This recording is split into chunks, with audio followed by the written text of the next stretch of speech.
Silent, ready, 5 second, start. पश्चिम Asia में लंबे खिंचते युद्ध को देखते हुए प्रधानमंत्री ने अपने मंत्रियों के साथ आपात बैठक कर देश भर में ऊर्जा आपूर्ति निर्बाध ढंग से जारी रखने की तैयारियों को लेकर जो चर्चा की वह समय की मांग थी। इस बैठक में पेट्रोल, डीजल और गैस के साथ ही उर्वरकों की आपूर्ति सुगम बनाए रखने के जिन उपायों पर मंथन किया गया उनके निष्कर्षों से राज्य सरकारों को भी अवगत कराने की आवश्यकता होगी और उन्हें कुछ निर्देश देने की भी। जिस तरह केंद्र सरकार संकट से पार पाने के लिए कमर कसती दिख रही है, उसी तरह राज्य सरकारों को भी सक्रियता दिखानी होगी।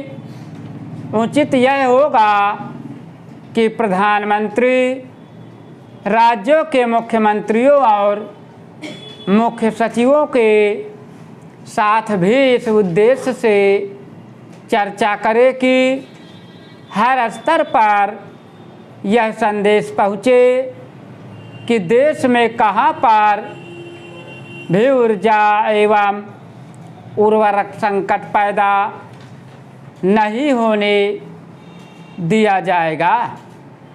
निसंदेह मौजूदा स्थिति की तुलना कोविड काल से नहीं की जा सकती, लेकिन आवश्यकता है कि आवश्यक वस्तुओं की आपूर्ति सुनिश्चित करने और उनकी कालाबाजारी एवं जमाखोरी न होने देने पर निगाह रखने की ज़रूरत तो बढ़ ही गई है।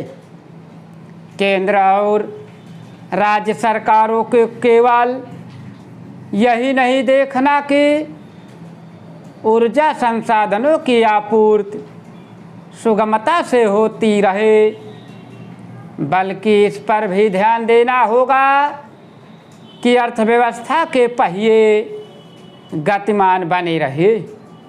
इसके लिए ज़्यादा जोखिम वाले क्षेत्रों को चिन्हित कर आवश्यक उपाय करना जरूरी है। क्योंकि अमेरिका, इजराइल और ईरान के बीच जारी युद्ध चौथे सप्ताह में प्रवेश कर गया है और इसके कोई आसार नहीं दिख रहे कि यह सैन्य टकराव कब और कैसे खत्म होगा। इसलिए पश्चिम एशियाई देशों से तेल एवं गैस की आपूर्ति का संकट और गहरा सकता है। इस स्थिति में अंतर्राष्ट्रीय बाजार में तेल एवं गैस के दाम और अधिक बढ़ सकते हैं। इसके नतीजे में भारत सरकार को भी उनकी कीमतें बढ़ानी पड़ सकती है। इससे देश में कुछ ना कुछ महंगाई भी बढ़ सकती है। ध्यान रहे, पश्चिमी देशों के लिए हवाई यात्रा पहले ही महंगी हो गई। आशा की जानी चाहिए कि कीमतें बढ़ाने की नौबत न आने पाए, लेकिन प्रतिकूल परिस्थितियों का सामना करने के लिए तैयार भी रहा जाना चाहिए। यह तैयारी केंद्र सरकार के साथ साथ राज्य सरकारों एवं जिला प्रशासन के स्तर पर भी होनी चाहिए। इसी के साथ आम जनता को यह समझना होगा कि जो संकट पैदा हुआ है उसमें भारत सरकार की कहीं कोई भूमिका नहीं। इस